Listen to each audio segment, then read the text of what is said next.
नमस्कार, आप देख रहे हैं वर्ल्ड नाउ। मैं हूं आपके साथ विवेक शांडिल्य, जिसमें हम शो में बात करते हैं दुनिया भर की बड़ी खबरों की। वो खबरें जिसका सीधा असर पूरी दुनिया पर होता है। हम आपको दुनिया के अलग अलग हिस्सों में लेकर चलते हैं और बताते हैं कि दुनिया में इस वक्त क्या घट रहा है। वर्ल्ड नाउ में सबसे पहले बात होगी इस वक्त की दुनिया की सबसे बड़ी खबर। वेनेजुएला पर अमेरिकी हमले ने दुनिया को दो हिस्सों में बांट दिया। एक तरफ अमेरिका और उसके सहयोगी देश हैं, दूसरी तरफ खड़ी है वो दुनिया जो ट्रंप की इस कार्रवाई को खुली दादागिरी मान रही है। कहने को ये सिर्फ एक सैन्य ऑपरेशन है, लेकिन सच इसके पीछे ये माना जा रहा है कि बहुत बड़ा गेम प्लान चला जा रहा है। ट्रंप का अगला टारगेट भी तय हो चुका है, यानी अभी ये शुरुआत है, आगे आग और भड़क सकती है। वहीं वर्ल्ड नाउ में आज बात करेंगे वेनेजुएला पर हमले की A to Z पड़ताल की। क्या सिर्फ हमला है या फिर किसी महायुद्ध का ट्रेलर? बताएंगे आपको इस युद्ध में अभी तक क्या क्या हुआ है, अमेरिका ने क्या एक्शन लिए हैं, वेनेजुएला में किसे राष्ट्रपति बनाया गया है, आगे वेनेजुएला का भविष्य क्या होगा, अमेरिका के भीतर इसे लेकर क्या चल रहा है। सारी खबरें, वो भी एक एक अपडेटेड जानकारी के साथ, अमेरिका वर्सेस वेनेजुएला। फिर वर्ल्ड नाउ में बात करेंगे आईएसआईएस के ठिकानों पर ब्रिटेन और फ्रांस के एयर स्ट्राइक की। जी हां, जब अमेरिका वेनेजुएला के राष्ट्रपति को गिरफ्तार करने के ऑपरेशन में बिजी था, वेनेजुएला पर हमला कर रहा था, उसी वक्त उसके दोस्तों ने सीरिया में एक बड़ा अटैक किया। और ये सिर्फ अटैक ही नहीं, बल्कि नेटो के सबसे ताकतवर देशों में शामिल ब्रिटेन और फ्रांस ने मिलकर इस घटना को अंजाम दिया और आतंकियों को निशाने पर लिया। जॉइंट ऑपरेशन में सीरिया में आईएसआईएस के आतंकी अड्डों को निशाना बनाया गया है।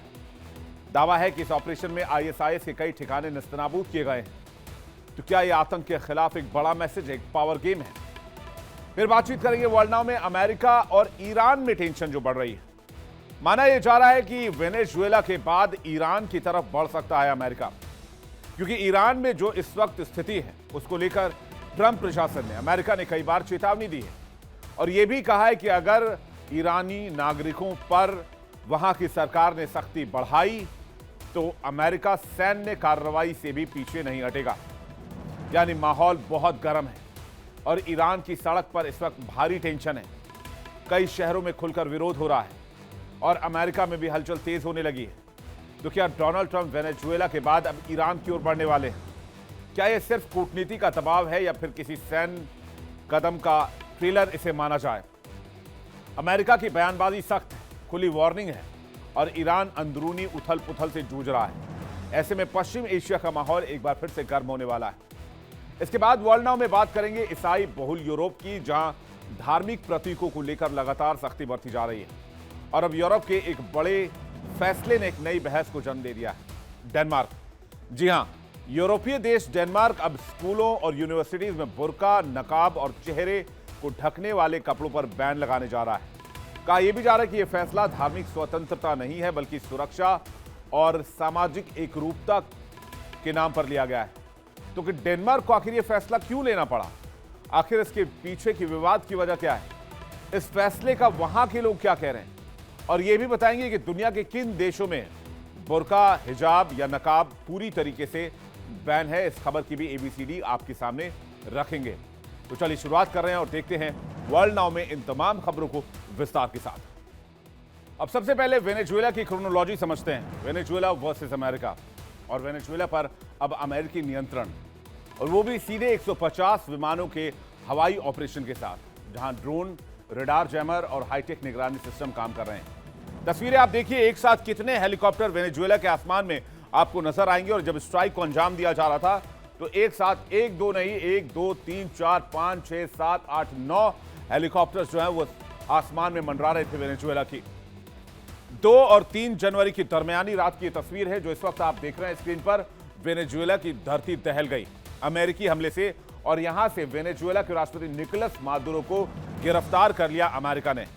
अमेरिका लंबे समय से वार्न कर रहा था वेनेजुएला के राष्ट्रपति मादुरो को कि वो अपनी पॉलिसीज ड्रग कार्टेल्स के लिए और अपने नीतियों को चेंज करें, जिसका फर्क बहुत ज्यादा दिखा नहीं, और मादुरो लगातार अमेरिका को चैलेंज कर रहे थे। लेकिन हुआ क्या? 2 और 3 जनवरी की दरमियानी रात को जल्दी से इस पर एक नजर डाल लेते हैं और देखते हैं क्या क्या हुआ है। अगर इसको देखा जाए तो सबसे पहले 2 और 3 जनवरी की दरमियानी रात को यह अटैक हुआ यानी कि एब्सोल्यूट रिजॉल्व करने की इसे कोशिश की गई। अब तक आसमान में गरज उठा था अमेरिकी fire power.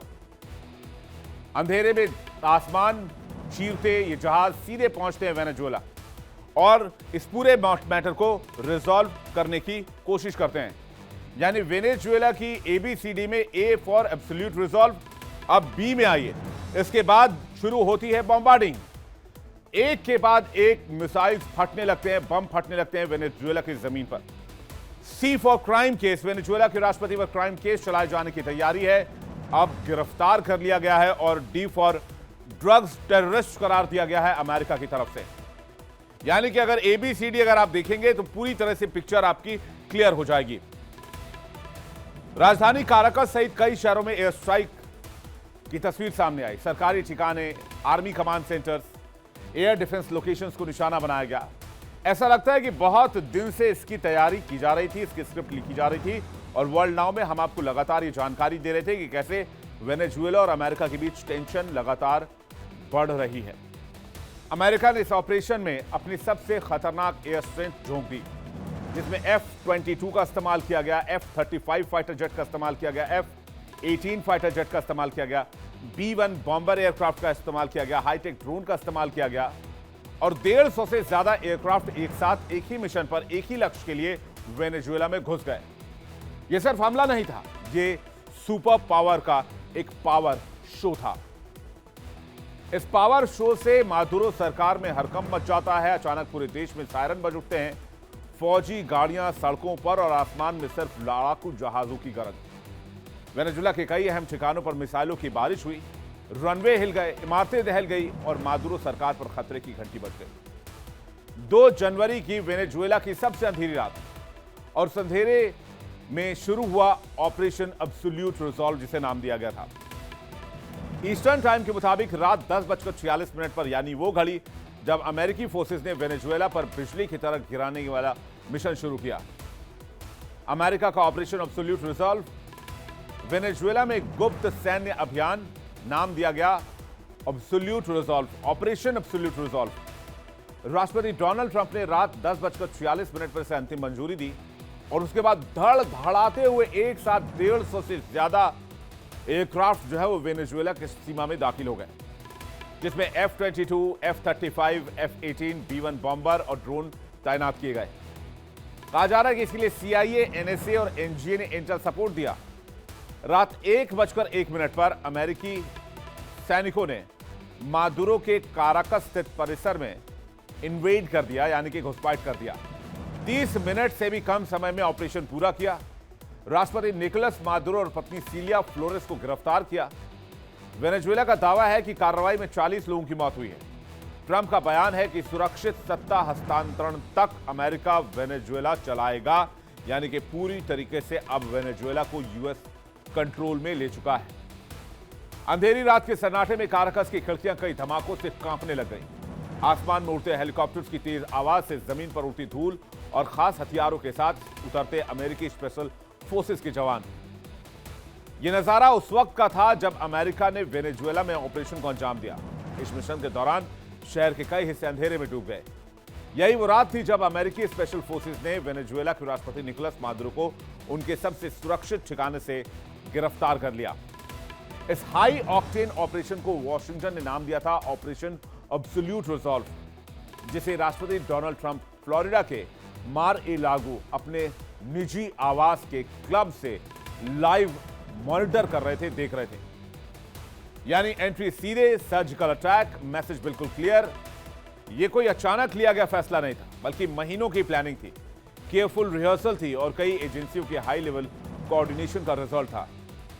Joint chiefs of staff के चेयरमैन जनरल डैन केन ने कहा कि इस ऑपरेशन का नाम एब्सोल्यूट रिजॉल्व है और ये मिशन अंधेरी रात में शुरू हुआ, ताकि दुश्मन को समझ ही ना आए कि उसका अंत उसके सामने खड़ा है।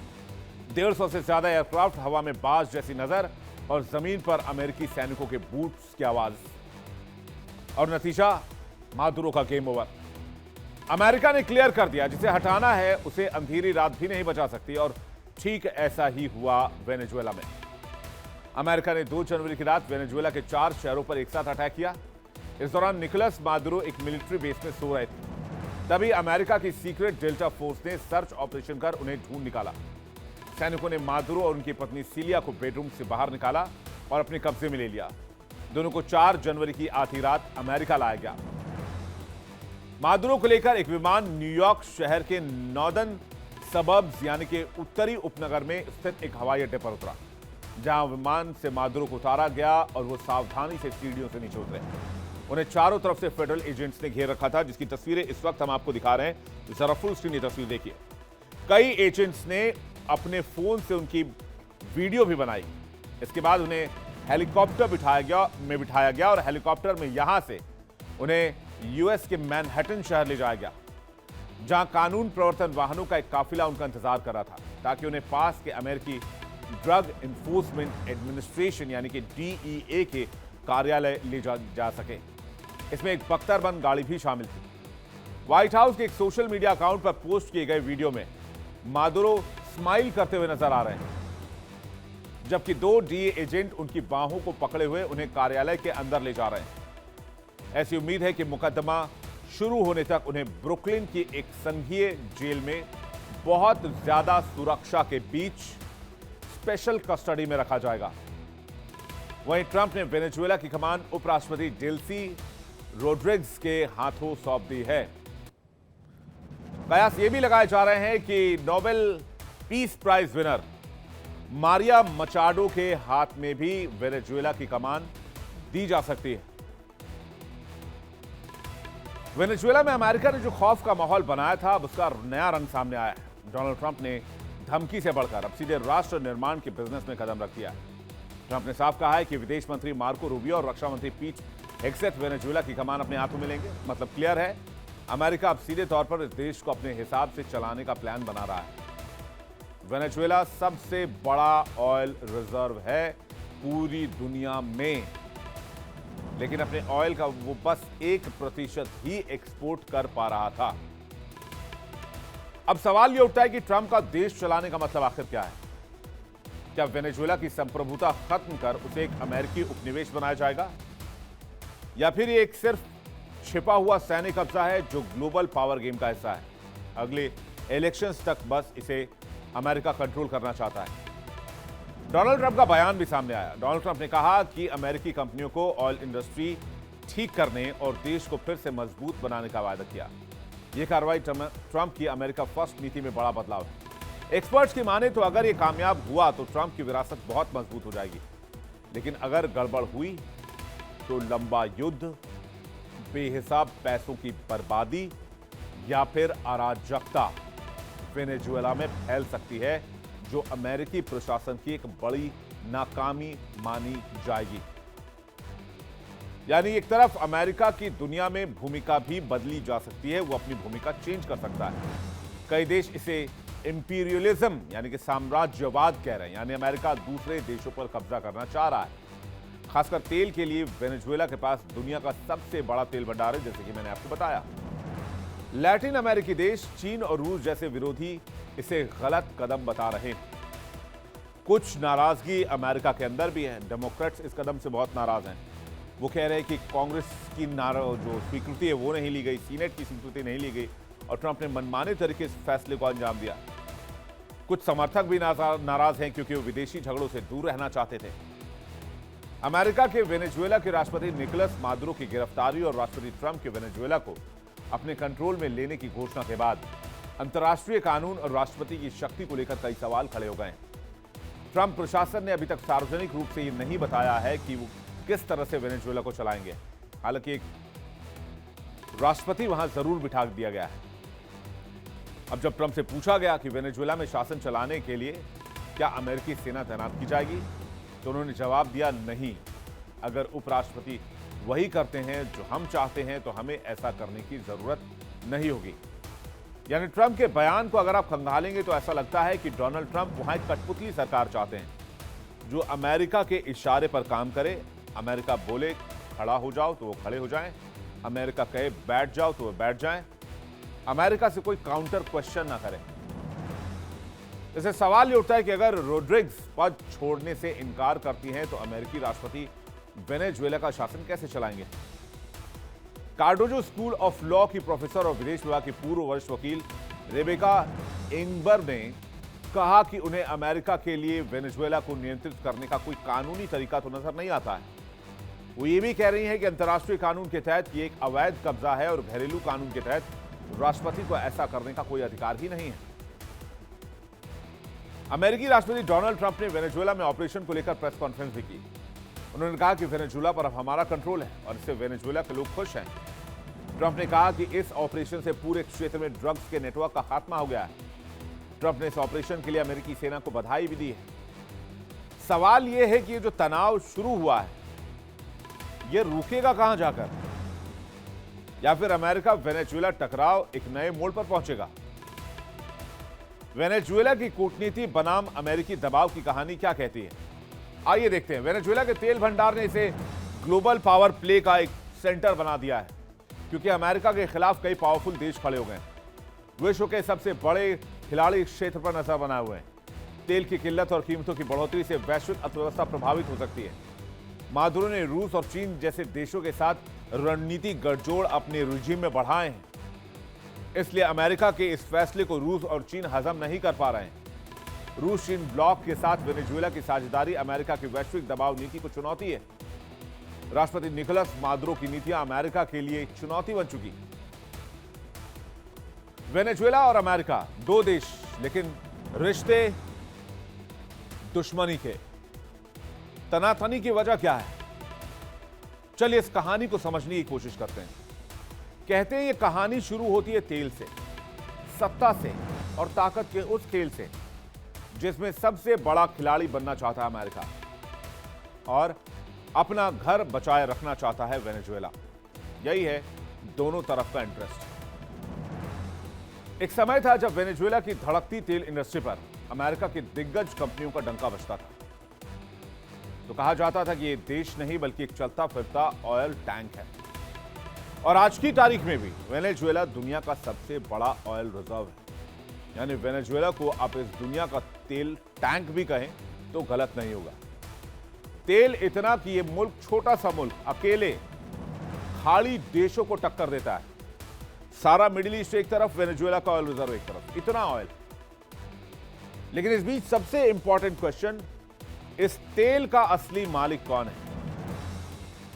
लैटिन अमेरिकी देश वेनेजुएला के तेल पर किसका हक है?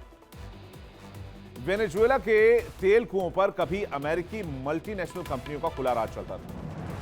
यह कहानी कुछ कुछ ईरान से भी मैच करती है। ईरान में भी कभी ऐसा ही हुआ करता था। कहते हैं वेनेजुएला में अमेरिकी कंपनियों का कॉन्ट्रैक्ट भी हुआ करता था, मुनाफा भी उन्हीं का होता था और फैसले भी उनके लिए ही लिखे जाते थे। इससे वेनेजुएला के हाथ कुछ नहीं लगता था और यही सबसे बड़ी चीज थी वेनेजुएला के लिए। सरकार बदलती रही, सत्ता बदलती रही, लेकिन तेल पर विदेशी कंपनियों की मोनोपोली लंबे समय तक जस की तस रही। इससे वेनेजुएला के हालात कभी नहीं बदले। तेल के दम पर वेनेजुएला की अर्थव्यवस्था खड़ी हुई, लेकिन इसी तेल ने देश की राजनीति को खोखला कर दिया। धीरे धीरे कहानी बदली, सोशलिस्ट मॉडल आया और वेनेजुएला ने कहा कि अब हमारी जमीन का तेल हमारे देश के ही काम आएगा। यानी कि ऑयल डिपोज को या फिर ऑयल रिफाइनरी सेक्टर को या तेल के कुओं को नेशनलाइज कर दिया गया और अमेरिकी निजी कंपनियों के कंट्रोल से इसे बाहर कर दिया गया। और यही थी कहानी वेनेजुएला और अमेरिका के बीच टकराव शुरू होने की। अमेरिकी कंपनियों को वेनेजुएला में एक वैसा खुला मैदान इसके बाद नहीं मिल पाया और फिर शुरू हुआ दबाव, सैंक्शंस और कूटनीतिक टकराव का नया चक्कर। वेनेजुएला दुनिया का सबसे बड़ा ऑयल रिजर्व, तेल इतना कि अमेरिका भी पानी मांग जाए। लेकिन देश में मादुरो की सरकार अमेरिका को कभी रास आई ही नहीं। अमेरिका कहता है कि मादुरो डिक्टेटर हैं, चुनाव फिक्स करते हैं, ड्रग कार्टेल चलाते हैं, मानवाधिकार कुचलते हैं और देश को बर्बाद कर रहे हैं। लेकिन मादुरो कहते हैं कि अमेरिका को इससे कोई लेना देना नहीं, ना लोकतंत्र से लेना देना है, ना वहां के लोगों से कोई लेना देना है, ना करप्शन से कोई लेना देना है। अमेरिका को चाहिए तो सिर्फ और सिर्फ तेल, और सरकार बदलकर वो अपना पपेट रिजीम कायम करना चाहता है। अमेरिका ने वेनेजुएला पर एक के बाद एक कई सख्त पाबंदियां लगाई। डॉलर पर रोक, मादू सरकार को दुनिया से काटने की कोशिश। तो तेल की जंग जो है वो कब से और कैसे शुरू हुई, कब तेल मिला, कब तक ये कंट्रोल में रहा अमेरिका के, कब वहां से बाहर आया, दुश्मनी कैसे बनी, इसकी टाइमलाइन पर एक जल्दी से नजर डालते हैं। कहानी शुरू थी आज से 105 साल पहले। चले जाइए अब 1920 में। 1920 से 1930 तक 1922 वो साल था जब माराकाइबो में झील के पास सबसे बड़े ऑयल रिजर्व की खोज हुई। स्टैंडर्ड ऑयल जैसी अमेरिकी कंपनियों ने इसके बाद वेनेजुएला में बहुत ज्यादा पैसा पंप करना शुरू किया और 1928 तक वेनेजुएला दुनिया का सबसे टॉप ऑयल एक्सपोर्टर बन गया। मेन सप्लायर कौन कौन थे? 1990 से 2000 के दशक में अमेरिका के लिए तेल हब बन चुका था वेनेजुएला। हर दिन की अगर बात की जाए तो 1.5 से 2 मिलियन बैरल कच्चा तेल निर्यात करता था वेनेजुएला। अमेरिका की रिफाइनरियों के लिए वेनेजुएला का हेवी क्रूड सबसे मुफीद था। PDVSA की अमेरिकी कंपनी सेटगो सप्लाई चेन की रीढ़ बनी। वेनेजुएला दुनिया के टॉप ऑयल एक्सपोर्टर्स में टॉप पर आ गया था। इस दौर में अमेरिकी निवेश से तेल उत्पादन चरम पर हुआ और तेल उत्पादन से लेकर निर्यात तक अमेरिका की बहुत गहरी पकड़ वेनेजुएला में हुआ करती थी। साल 2000 तक फिर शुरू हुआ नेशनलाइज करने का दौर, यानी कि वहां के ऑयल को अमेरिकी कंपनियों से खींचकर, उनसे निकालकर वहां की सरकार पर इसका कंट्रोल, यानी जो भी मुनाफा होगा वेनेजुएला की सरकार हासिल करेगी, जो भी ट्रेड डील करेगी वेनेजुएला की सरकार करेगी, जो भी माइनिंग करेगी वेनेजुएला की सरकार ही करेगी। तेल पर वेनेजुएला की सरकार ने अपना पूरा कंट्रोल कर लिया और यहीं से अमेरिका और वेनेजुएला दोनों के रिश्तों में दरार पड़ती चली गई। साल 2014 में एक अंतर्राष्ट्रीय मध्यस्थता पैनल ने वेनेजुएला को आदेश दिया कि एक्सॉन मोबिल को 1.6 अरब डॉलर का मुआवजा दिया जाए, लेकिन ये पैसा आज तक विवादों में फंसा हुआ है और ट्रंप उसी पुराने फैसले को नई रणनीति का हथियार बना रहे हैं। तेल टैंकरों की नाकेबंदी, आर्थिक दबाव और खुले शब्दों में चेतावनी, और उसके बाद वेनेजुएला पर अटैक। अब कह रहे हैं कि भाई वेनेजुएला पर तो एक्शन हो गया, वेनेजुएला तो अब अमेरिका के कंट्रोल में है, अब किसका निशाना, अब कौन है अगला नंबर? कहते हैं मैक्सिको, क्यूबा और कोलंबिया पर भी खतरा है।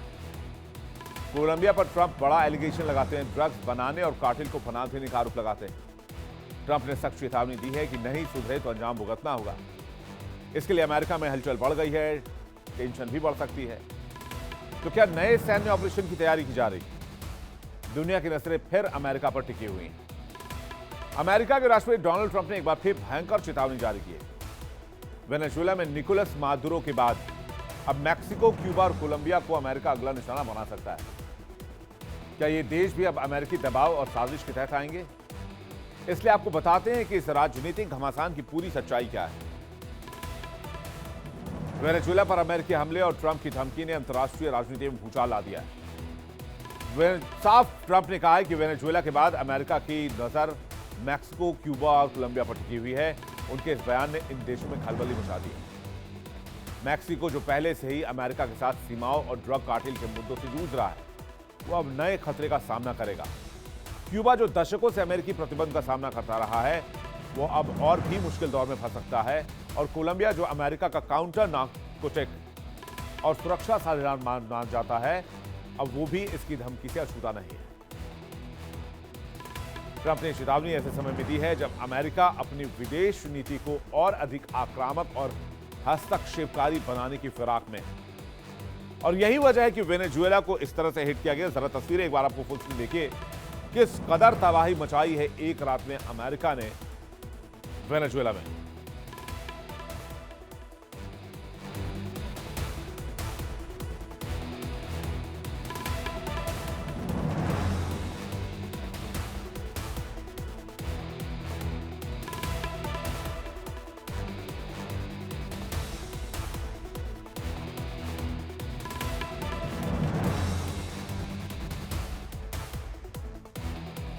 यह साफ है कि ट्रंप की रणनीति केवल वेनेजुएला तक सीमित नहीं रहेगी। उनका मकसद लैटिन अमेरिका में अमेरिकी प्रभुत्व को फिर से स्थापित करना है और किसी भी राजनीतिक, सामाजिक या आर्थिक अस्थिरता को अपने फायदे में बदलना है। मैक्सिको, क्यूबा और कोलंबिया की संप्रभुता को चुनौती देने के लिए एक चेतावनी बहुत बड़ा सिग्नल है जो क्षेत्रीय स्थिरता के लिए खतरा बन सकती है।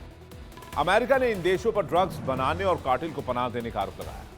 सवाल उठता है कि क्या ये तीनों देश भी मादुरो की तरह अमेरिका के निशाने पर आने वाले हैं, और क्या ये धमकी सिर्फ बयानबाजी है या फिर इसके पीछे छिपा है कोई और मैसेज। ये विवाद किस तरफ जाने वाला, आइए देखते हैं। यूएस के कब्जे में है फिलहाल वेनेजुएला के प्रेसिडेंट मादुरो, और ये तस्वीर निकलकर सामने आई थी जब पहली तस्वीर अमेरिका पहुंचने पर वेनेजुएला की रिलीज की गई। कान में हेडफोन जिससे कि आवाज नहीं सुनाई दे रही है, आंखों पे काली पट्टी और हाथ में हथकड़ी और एक पानी की बोतल। वेनेजुएला रूस और चीन का सबसे करीबी साझेदार है। यहां तक कि चीन बड़ी मात्रा में वेनेजुएला से ऑयल लेता है। रूस और चीन ने अमेरिका को वार्न कर दिया इस कार्रवाई के बाद। चीन ने अमेरिका की कार्रवाई को एक तरफा और अवैध बताया है। मॉस्को ने इसे वैश्विक कानून व्यवस्था का उल्लंघन करार दिया है, क्योंकि वेनेजुएला आपको पता है दुनिया का सबसे बड़ा ऑयल रिजर्व है, और इसलिए यहां अमेरिका के खिलाफ कई देशों को एकजुट होने का मौका मिल गया है। इटली ने भी अमेरिका की कार्रवाई पर चिंता जाहिर कर दी। ईरान मिडिल ईस्ट की राजनीति में भी बड़ा उलटफेर दिखा जा रहा है। न्यूक्लियर एस्केलेशन का डर भी बढ़ गया है। वेनेजुएला पर अमेरिका का तगड़ा हमला, और इसी के साथ दुनिया बंट गई दो हिस्सों में। राष्ट्रपति मादुरो और उनकी पत्नी सिलिया फ्लोरेस को गिरफ्तार कर अमेरिका ने ऐतिहासिक कदम उठाया है, लेकिन क्या यह कार्रवाई शांतिपूर्ण है या फिर दुनिया को एक नए भू राजनीतिक संकट में खींच रहा है। देखिए रूस, चीन और इटली और ब्रिटेन जैसे बड़े देशों ने क्या क्या कहा है। रूस ने इस अमेरिकी हमले की कड़ी शब्दों में निंदा की है। मॉस्को ने इसे वैश्विक कानून व्यवस्था का उल्लंघन करार दिया है और चेतावनी दी है कि ऐसे कदमों से अंतर्राष्ट्रीय शांति खतरे में पड़ सकती है। रूस का मैसेज क्लियर है, अमेरिका को अपने साम्राज्यवादी सपनों को छोड़ना होगा।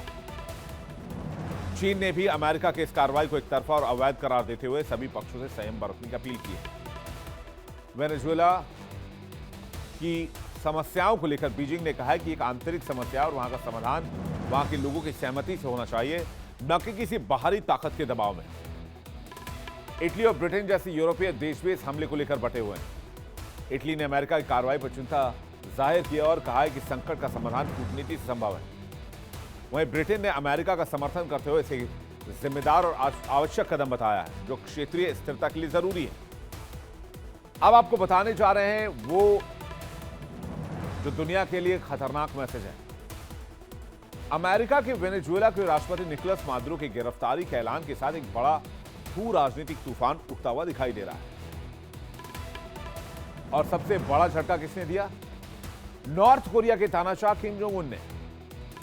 मादुरो की गिरफ्तारी को लेकर अंतर्राष्ट्रीय सत्ता को चुनौती मानते हुए किम जोंग उन ने तुरंत जवाबी कार्रवाई की मांग उठा दी। नॉर्थ कोरिया ने अपने मिसाइल परीक्षणों की संख्या और तीव्र कर दिया है, जिससे वैश्विक स्तर पर एक नई सुरक्षा चिंता पैदा हो गई। ये मिसाइलें न सिर्फ अमेरिका के लिए सीधी चुनौती हैं, बल्कि वैश्विक ताकतों को भी डरे रहने का संकेत दे रही हैं। किम जोंग उन का इशारा साफ है कि अगर तुम हमारे दोस्तों को छुओगे तो जवाब में तुम्हें भी इसका अंजाम भुगतना होगा। इस कड़क तेवर ने अमेरिका को गहरे तनाव में डाल दिया है, जो पहले से ही वेनेजुएला में मादुरो की गिरफ्तारी के राजनीतिक और सैन्य स्तर को संभालने की कोशिश कर रहे हैं। अमेरिकी अधिकारियों ने चेतावनी दी है कि किम जोंग उन के इस कदम से वैश्विक शांति खतरे में पड़ सकती है। पर क्या अमेरिका इस नई चुनौती का सामना कर पाएगा? वेनेजुएला पर अपना कब्जा जमाने के लिए अमेरिका की चाल के जवाब में किम जोंग उन ने अपनी ताकत का प्रदर्शन किया है, जो सीधे तौर पर अमेरिका की गले की हड्डी बनती जा रही है। इधर अमेरिका में विवाद है, वहीं न्यूयॉर्क शहर के नवनिर्वाचित मेयर जोहरान ममदानी भी राष्ट्रपति ट्रंप को घेर रहे हैं। यानी बाहर तो बाहर, घर के अंदर भी बवाल मचा हुआ है। न्यूयॉर्क शहर के मेयर जोहरान ममदानी ने वेनेजुएला के राष्ट्रपति निकोलस मादुरो और उनकी पत्नी सिलिया फ्लोरेस की अमेरिकी सेना द्वारा गिरफ्तारी पर कड़ा एतराज जाहिर किया। ममदानी ने इस कार्रवाई को न केवल गलत बल्कि अंतर्राष्ट्रीय कानून और संप्रभुता के खिलाफ बताया है।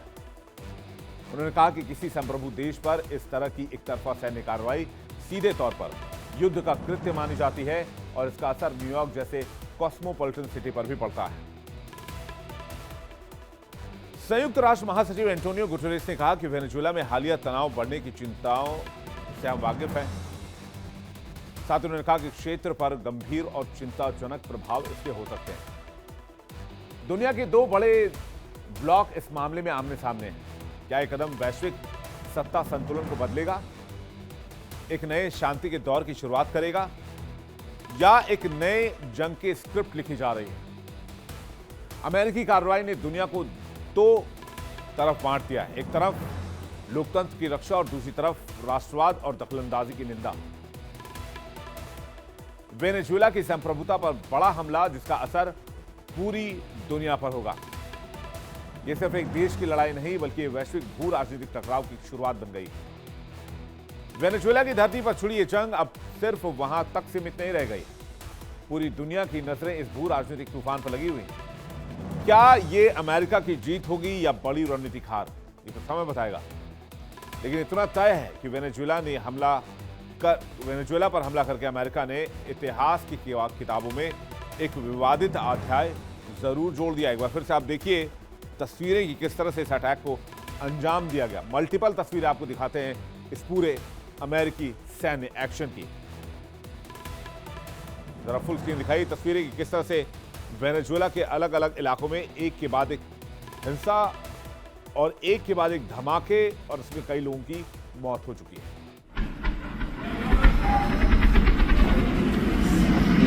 Mira, pero ven acá, no se metan para acá. Esa mierda, marico.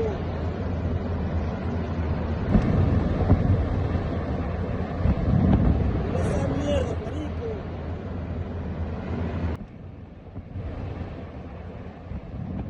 Esa mierda, marico.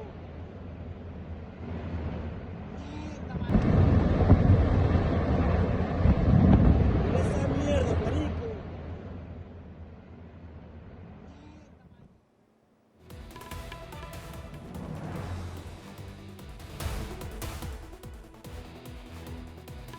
तो इस खबर पर हमारी नजर रहेगी, अपडेट्स आप तक पहुंचाते रहेंगे। लेकिन वर्ल्ड नाउ में बात करते हैं एक और स्ट्राइक की जिसके बारे में शायद आपको जानकारी ना मिली हो।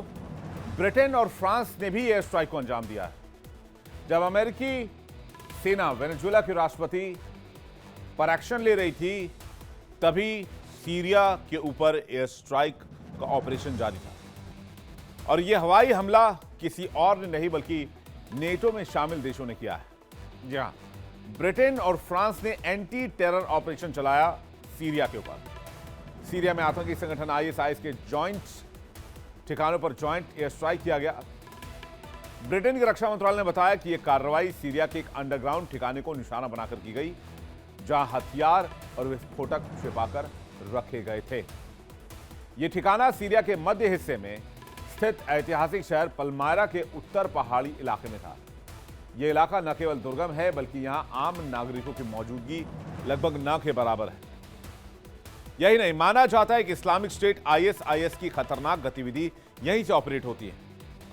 ब्रिटिश रक्षा मंत्रालय ने साफ साफ कहा है कि इस जगह का इस्तेमाल आतंकी तत्व विस्फोटक सामग्री जमा करने और वारदातों को अंजाम देने के लिए करते थे। इस हवाई हमले ने साफ कर दिया है कि आतंकियों को न तो कोई जगह सुरक्षित है और न ही किसी तरह की कोई छूट है। ब्रिटेन ने अपनी ताकत का प्रदर्शन करते हुए आईएसआईएस के ठिकानों को बर्बाद कर दिया है। वेनेजुएला में अमेरिका के सीक्रेट मिशन के बीच ब्रिटेन फ्रांस का यह ताजा सैन्य कदम नेटो के छिपे हुए एजेंडे की गहरी कहानी भी बताता है। एक ओर जहां अमेरिका अपने राजनीतिक हित साध रहा है, वहीं दूसरी ओर नेटो सदस्य देश भी अपने भू राजनीतिक मकसद को पूरा करने में लगे हुए हैं। ब्रिटेन ने अपनी एयर स्ट्राइक में से इस्लामिक स्टेट के पाताल में बने खतरनाक ठिकानों को निशाना बनाया। ब्रिटेन के अखबार द इंडिपेंडेंट के मुताबिक इस हमले में आधुनिक गाइडेड बमों का इस्तेमाल किया गया जो आतंकियों के छुपने के लिए और भागने के लिए बने सुरंग जाल को तहस नहस कर गया।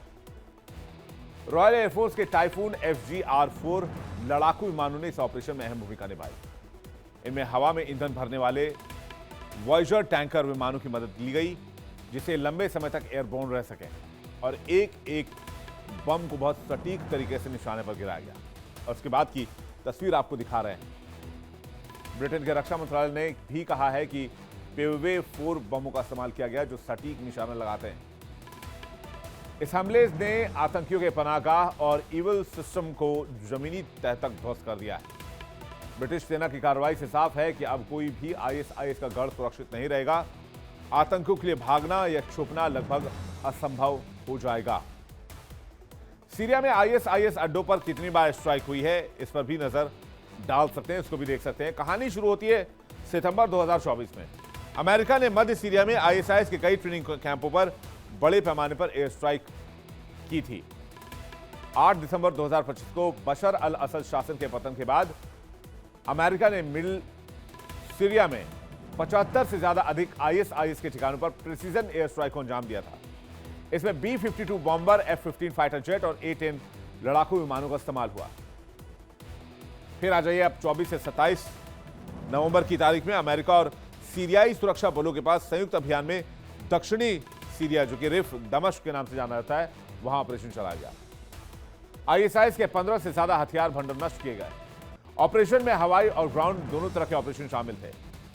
19 दिसंबर 2025 अमेरिका ने जॉर्डन के समर्थन से मध्य और पूर्वी सीरिया में आईएसआईएस के 70 से ज्यादा ठिकानों पर हमला किया। F-15, A-10 अपाचे हेलीकॉप्टर हिमास का इस्तेमाल हुआ।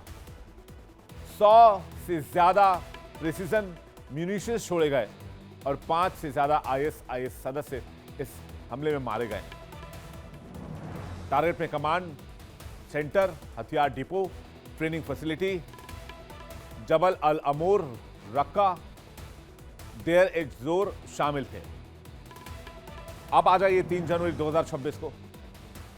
ब्रिटेन और फ्रांस की वायुसेना ने पलमायरा के आसपास के आईएसआईएस के अंडरग्राउंड हथियारों पर एयर स्ट्राइक शुरू कर दी। ज्वाइंट ऑपरेशन आरएफ, टाइफून और फ्रांसीसी विमानों ने इस हमले को अंजाम दिया।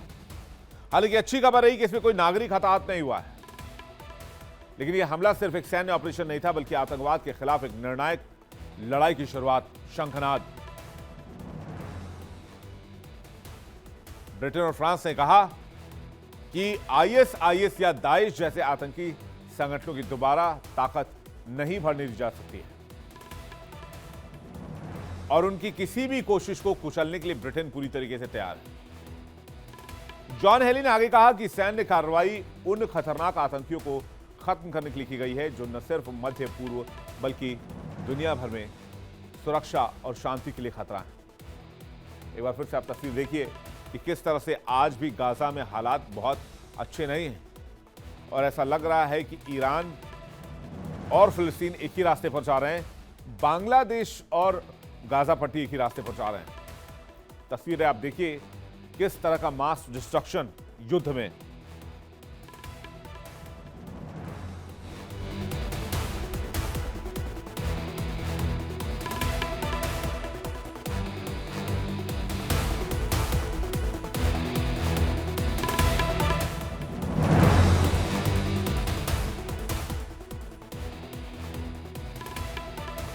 सीरिया में आईएसआईएस के स्लीपर सेल कहां हैं और कैसे अटैक किया गया, ये आपको डिटेल से बताते हैं। सीरिया में आईएसआईएस के स्लीपर सेल एक्टिव हो रहे हैं। कहां मौजूद हैं? कहते हैं दमिश्क के आसपास हसाका का इलाका है जहां पर ये आतंकी पनाह लेते हैं। कहते हैं रक्का का भी कुछ इलाका है जहां पर ये पनाह लेते हैं। अब सवाल ये स्लीपर सेल होते क्या है?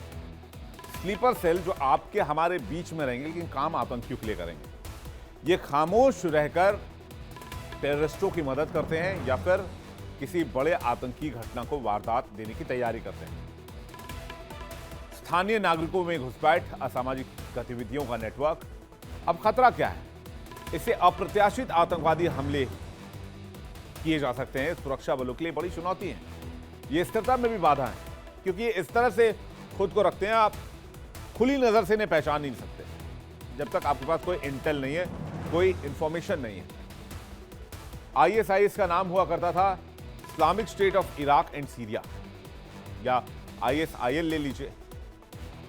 यह भी एक आतंकवादी संगठन है जो अलकायदा से निकला था। यह संगठन अपने कट्टरपंथी इस्लामिक विचारधारा के लिए जाने जाते हैं और उनसे सीरिया और इराक में कट्टर हिंसा और अस्थिरता फैलाई जाती है। सीरिया में आईएसआईएस का इतिहास भी देख लीजिए जिस पर अटैक किया गया है। कहते हैं साल 2011 में सीरिया में गृहयुद्ध की शुरुआत हुई और उसके पीछे भी अमेरिका का हाथ ही माना जाता है। साल 2013-14 में आईएसआईएस ने सीरिया के बड़े हिस्से पर कब्जा कर लिया। और राजनीतिक सत्ता को चुनौती दी, कट्टरपंथी शासन स्थापित किया। साल 2014 आ जाइए, आईएसआईएस ने खुद को खिलाफत घोषित कर दिया। पलमायरा और रक्का जैसे ऐतिहासिक और रणनीतिक केंद्रों पर कब्जा कर लिया। अंतर्राष्ट्रीय प्रतिक्रिया जो आई वो अमेरिका, रूस और नेटो देशों ने हवाई हमले शुरू किए।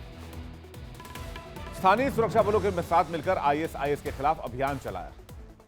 2017 से 2019 तक ये वो वक्त था जब अफगानिस्तान से अमेरिका वापस जा रहा था और तभी आईएसआईएस का क्षेत्रीय प्रभाव घट रहा था। कई प्रमुख ठिकानों की वापसी और नियंत्रण भी खो दी गई थी। हालिया गतिविधि में बहुत चेंजेस नहीं है। छोटे छोटे स्लीपर सेल्स और छुपे ठिकानों का खतरा भी जारी है। लगातार एयर स्ट्राइक और आतंकवाद विरोधी ऑपरेशन यहां भी चलाए जाते रहे। सीरिया में आईएसआईएस ने गृहयुद्ध को और भी खतरनाक और जटिल बनाया। भले इस संगठन का अधिकतर भौतिक कब्जा खत्म हो चुका है, लेकिन इसका आतंक और इसकी जड़ें आज भी सीरिया के बहुत नीचे तक जाती हैं, बहुत गहरी है। अंतर्राष्ट्रीय स्तर पर इसका कोई मुकाबला नहीं माना जाता है। चलिए वर्ल्ड नाउ में अगली स्टोरी की तरफ चलते हैं। तो वेनेजुएला पर अटैक हो गया अमेरिका का, अगला नंबर किसका है? इस सवाल पूरी दुनिया पूछ रही है और इसी सवाल की वजह से ईरान में बड़ी टेंशन है। ईरान की सड़कों पर भारी प्रदर्शन, माहौल खराब है। ऐसे में अमेरिका की हरकतें और भी तेज हो गई। क्या ट्रंप फिर से ईरान को घेरने की तैयारी में है? क्या यह केवल कूटनीति का खेल है या फिर दबाव का खेल है, या फिर कोई योजना वाकई चल रही है? ईरान ने पिछले 6 दिनों से प्रदर्शन देखा है और 2022 के बाद यह सबसे बड़े पैमाने का प्रदर्शन अभी तक का रहा है। क्या है ये टाइमलाइन, इस पर भी जल्दी से नजर डालते हैं। 28 दिसंबर 2025 आ जाइए, राजधानी तेहरान से विरोध प्रदर्शन की शुरुआत होती है ईरान के अंदर। ग्रैंड बाजार में सबसे पहले व्यापारी हड़ताल करते हैं। 29 दिसंबर 2025 को प्रदर्शन पूरे देश में फैल जाता है और पहली बार प्रदर्शनकारियों और पुलिस के बीच झड़प हो जाती है। फिर आ जाइए 30 दिसंबर 2025, तेहरान, यज़्द और जंजन समेत कम से कम 10 यूनिवर्सिटी के छात्र इस आंदोलन में शामिल होते हैं। 31 दिसंबर को ईरान के 11 राज्यों में हिंसा फैली और एक नागरिक और एक सिक्योरिटी फोर्स की जान चली गई। 1 जनवरी 2026 नए साल के पहले दिन 5 प्रदर्शनकारियों की मौत हो गई। 2 जनवरी 2026 लोरडेगन और कुर्दश्त में हिंसक झड़प हुई जिसमें 6 लोगों की जान चली गई। 3 जनवरी 2026 महीनों से चल रहे विरोध प्रदर्शन की आग उग्र हो गई। 31 प्रांतों में 25 प्रांतों के 170 से ज्यादा अधिक स्थानों पर प्रदर्शन लगाई गई, जिससे मरने वालों की संख्या 50 तक पहुंच गई। हालांकि इसके बाद 580 से ज्यादा लोगों को गिरफ्तार किया गया है। ये प्रदर्शन ईरान की मुद्रा रियाल में गिरावट के मुद्दे पर शुरू हुए, लेकिन अब लोग सरकार विरोधी नारे लगा रहे हैं। कुछ लोग तो कह रहे हैं कि डोनाल्ड ट्रंप ने बहुत अच्छा किया है। आपको बता दें, ये जो एयर स्ट्राइक किया गया इसमें 8 लोगों की मौत हो गई है और ये कि 31 में से 22 प्रांत के 170 के ज्यादा जगहों पर ये फेल हो चुके हैं। ये प्रदर्शन 2022 के उन प्रदर्शनों के लिए हैं जो इतने बड़े नहीं हैं, जो 22 साल का महसा अमीनी की पुलिस हिरासत में हुई मौत से जोड़ा जाए तो। अमीनी को हिजाब ठीक से न पहनने पर प्रताड़ित किया गया और बाद में उसी प्रताड़ना की वजह से उसकी मौत हो गई। अब के प्रदर्शन आर्थिक मुश्किलों से जुड़े हुए हैं और $1 अमेरिकी के 14 लाख रियाल के बराबर होने पर यह प्रदर्शन शुरू हुए हैं। आपको दिखाते हैं स्क्रीन पर किस तरह से भयंकर प्रोटेस्ट इस वक्त पूरे ईरान में, पैन ईरान जारी है।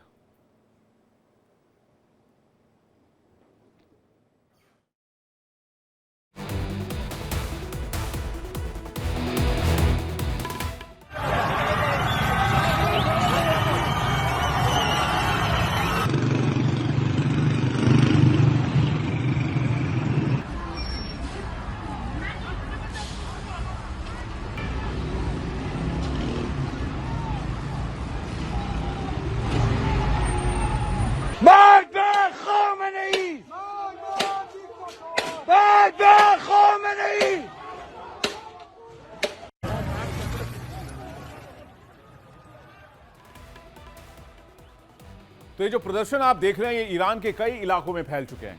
राजधानी तेहरान में तो हालात ठीक ठाक हैं, लेकिन देश के दूसरे हिस्सों में आग की लपटें उठ रही हैं। ऐसा लग रहा है ईरान सिविल वॉर में फंस रहा है। खास करके सिस्तान और बलूचिस्तान के जाहेदान से लेकर लोरिस्तान तक आम लोग सड़क पर उतरकर सरकार के खिलाफ हो गए। डोनाल्ड ट्रंप कह रहे हैं कि अगर वहां ईरान में लोगों को सताया गया तो अमेरिका सैन्य कार्रवाई करने से भी पीछे नहीं हटेगा। खामनेई ने बलपूर्वक सभी प्रदर्शनकारियों को कंट्रोल करने की चेतावनी दे दी है, जिसके बाद से यह हिंसा और बढ़ती जा रही है। सुरक्षा बलों की गोलीबारी में दर्जनों प्रदर्शनकारी मारे गए। सरकार अपनी कठोर रणनीति से पीछे हटने को तैयार नहीं है। यह संघर्ष अब सिर्फ सड़कों तक सीमित नहीं रह गया है, यह सदी का सबसे बड़ा संघर्ष बन गया है और एक राजनीतिक संकट का रूप अख्तियार कर रहा है। 21 साल के एक युवक खुदायारी की मौत हो गई, जिससे वहां के लोग और उबल गए। सरकार ने दावा किया था कि वो रिवॉल्यूशनरी गार्ड की बसिज फोर्स का सदस्य था, लेकिन खुदायारी के पिता ने साफ कर दिया कि ऐसा कुछ था ही नहीं। खुदायारी की मौत पर पूरे ईरान में गुस्सा फट रहा है और अंतिम संस्कार के दौरान लोगों ने सुरक्षा बलों को खदेड़ दिया। सरकार के तमाम दावों और समझौतों के बावजूद प्रदर्शनकारियों का दर्द कम होने का नाम नहीं ले रहा है। राष्ट्रपति मसूद पेजेश्कियन की अगुवाई वाली सरकार प्रदर्शनकारियों से बातचीत की कोशिश कर रही है, लेकिन हर कोशिश फेल साबित हो रही है। जनता सरकार की नीतियों से ऊब चुकी है। गुस्सा ईरान में फट रहा है और अमेरिकी राष्ट्रपति की नजर ईरान पर है। डोनाल्ड ट्रंप ने वार्निंग दे दी है। अपने ट्रूथ सोशल मीडिया प्लेटफॉर्म पर डोनाल्ड ट्रंप ने लिखा कि अगर ईरान अपने शांति प्रिय प्रदर्शनकारियों को मारता है तो अमेरिका तुरंत सैन्य हस्तक्षेप करेगा। यानी ईरान वर्सेस अमेरिका के जंग की पटकथा लिखी जा रही है, यह पृष्ठभूमि तैयार की जा रही है। डोनाल्ड ट्रंप ने क्या कुछ कहा है आपको दिखाते हैं। ट्रंप ने 2 जनवरी 2026 को सोशल मीडिया पर एक पोस्ट किया, हम लॉक एंड लोडेड हैं, जाने को तैयार हैं। ईरानी अधिकारियों ने इसे रेकलेस और डेंजरस बताया। सुप्रीम लीडर खामनेई ने कहा कि दुश्मनों के सामने झुकेंगे नहीं। अमेरिकी हस्तक्षेप से ईरान में अमेरिकी ठिकाने वैध लक्ष्य बन जाएंगे, ईरानी सांसद ने कहा। विदेश मंत्री अब्बास अरागची ने कहा कि सेनाएं तैयार हैं और निशाना भी पता है। इस धमकी का जवाब ईरान के शीर्ष अधिकारियों ने बहुत तेजी से दिया। सुप्रीम नेशनल सिक्योरिटी काउंसिल के सेक्रेटरी अली लारिजानी ने एक्स पर लिखते हुए डोनाल्ड ट्रंप को चेतावनी दे दी और कहा कि उनका दखल पूरे क्षेत्र में अराजकता फैलाएगा और अमेरिकी हितों को भारी नुकसान पहुंचाएगा। यानी लड़ाई जो है वो सोशल मीडिया पर शुरू हो चुकी है। उसका एक अंश आपके सामने रख रहे हैं। जो तस्वीर इस वक्त आप देख रहे हैं, सोशल मीडिया में जंग छिड़ चुकी है। डोनाल्ड ट्रंप का बयान और उस पर ईरान का रिएक्शन। अली लारिजानी ने साफ कहा कि ट्रंप को समझ लेना चाहिए कि अमेरिका को पहले अपने सैनिकों की सुरक्षा का ख्याल करना होगा, न कि दूसरे देशों के मामलों में दखल देना। साथ ही उन्होंने आरोप लगाया कि इजराइल अमेरिका ही ईरान के अंदर हो रहे प्रदर्शन के पीछे है। यह बयान ऐसे वक्त में आया जब ईरान के कई हिस्सों में विरोध प्रदर्शन जारी है और सख्त सुरक्षा बलों के साथ टकराव हो रहा है। अमेरिका की इस कड़ी चेतावनी ने क्षेत्र में पहले से ही तनाव के माहौल को और भड़का दिया है। अभी ईरान के आसपास अमेरिका की कोई बड़ी सैन्य गतिविधि देखने को नहीं मिली है, लेकिन ट्रंप की लॉक्ड एंड लोडेड वाली धमकी से तनाव बढ़ा है। ईरान अगर प्रदर्शनकारियों पर ज्यादा हिंसा करेगा तो अमेरिका इन्वेड कर सकता है, यानी जंग का एक और मोर्चा खुल सकता है। हालांकि एक्सपर्ट्स का कहना है कि इससे पूरे इलाके में अराजकता जैसी स्थिति हो जाएगी। माना जा रहा है कि ट्रंप फिलहाल बातचीत को ही ज्यादा तवज्जो देंगे, लेकिन ईरान में अगर बड़े पैमाने पर हिंसा जारी रही तो अमेरिका को आना ही पड़ेगा। इस तरह देखा जाए तो अमेरिका का अगला कोई भी कदम प्रदर्शनों की तीव्रता और ट्रंप की रणनीति पर निर्भर करेगा। और जिस तरह के एग्रेशन में डोनाल्ड ट्रंप नजर आ रहे हैं, उससे मुमकिन है कि एक लिमिटेड एक्शन ईरान पर अमेरिका शुरू कर दे। डोनाल्ड ट्रंप की वार्निंग और ईरान की आंतरिक अस्थिरता, ये 2 कारण मिलकर एक खतरनाक तूफान को जन्म दे सकते हैं। और सवाल यह भी कि क्या दुनिया बड़े युद्ध की कगार पर है। अभी वेनेजुएला पर कार्रवाई का रूस और चाइना विरोध कर रहे हैं। ईरान को खुलकर सपोर्ट करते हैं रूस, चाइना और नॉर्थ कोरिया। और अगर ईरान पर एक्शन शुरू होता है तो हो सकता है कि ये तीनों देश भी खड़े हो जाएं।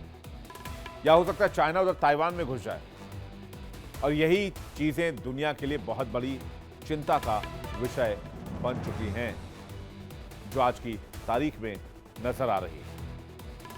वर्ल्ड नाउ में इन खबरों से हम आपको अपडेट करते रहेंगे, इससे जुड़ी ब्रेकिंग न्यूज आपको हम बताते रहेंगे। लेकिन बारी है इंडिया डेली क्विज कॉन्टेस्ट की। अब इंडिया डेली क्विज कॉन्टेस्ट में आपका सवाल है, ओमान की राजधानी कहां है? Option A Muscat, option B Salalah. सही जवाब दीजिए 72407 72407 पर।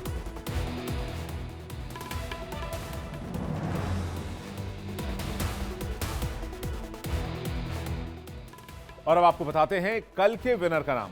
कल के विनर का नाम है जगदीश चंद्र, जो कि गोकलपुर दिल्ली से आते हैं। जगदीश जी, बहुत बहुत बधाई हो आपको। जल्दी आपको दिया जाएगा एक शानदार तोहफा इंडिया डेली की तरफ से।